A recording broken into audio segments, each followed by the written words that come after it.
In today's expose, just as the Russian elections start, Navalny's group says this, quote, "Hypocrisy, lies, theft, meanness, cynicism. These are the true values of United Russia." Again, United Russia is the name of Putin's political party.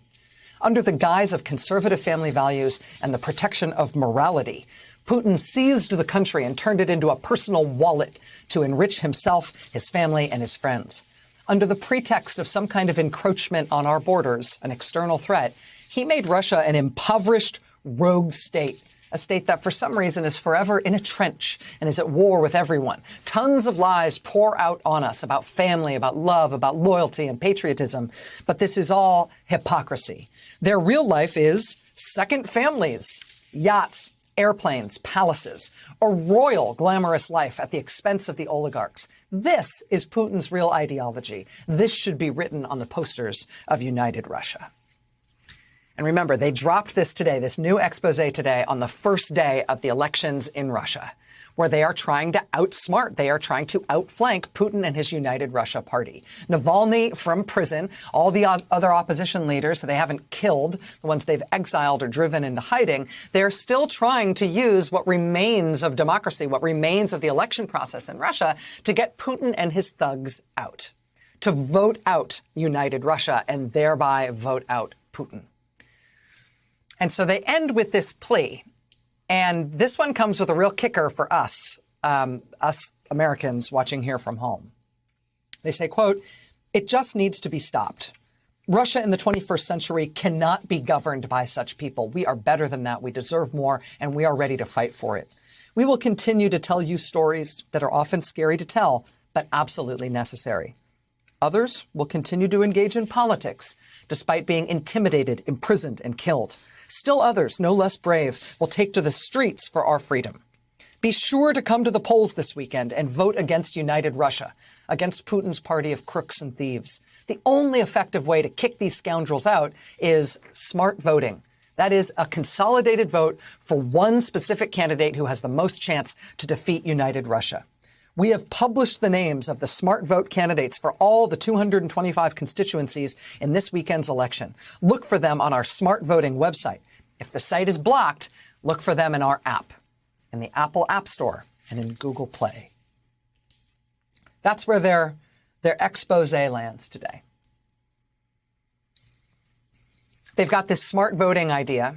There's a million different parties in Russia. They're trying to get people to coordinate their votes so that instead of splitting the vote between all the different people who are running against Putin's party, they'll focus, they'll consolidate the vote so everybody supports one candidate no matter who they are, just because they're not United Russia, just because they can beat Putin's party. And thereby, Putin's party won't get a majority and he won't be prime minister anymore. Technically, it could work. If it were a free election, it probably would work.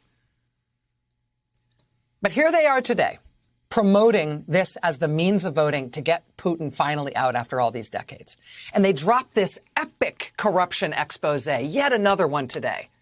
Yet another secret second family among Putin and his inner circle, with the yachts and the mansions and the villas and the unexplained access to all of this massive wealth while they're supposedly operating on civil servant salaries.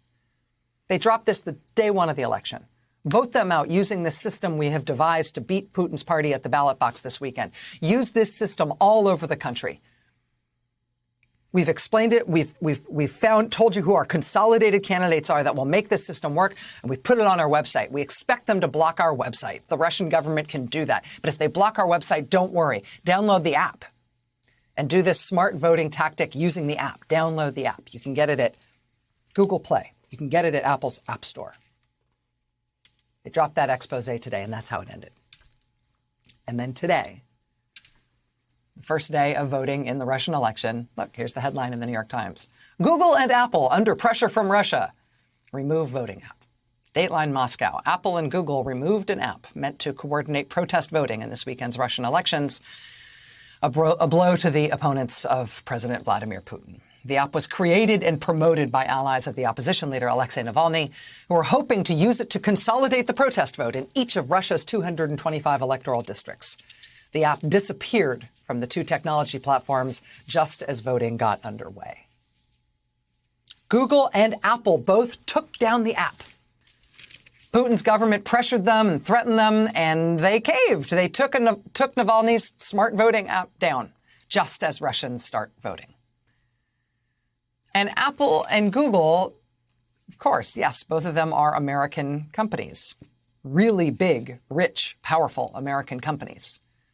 But in this case, they are doing the work of the Putin government to shut down the political opposition in Russia. Putin's party, United Russia, they've only got about a 30% approval rating, according to the New York Times today.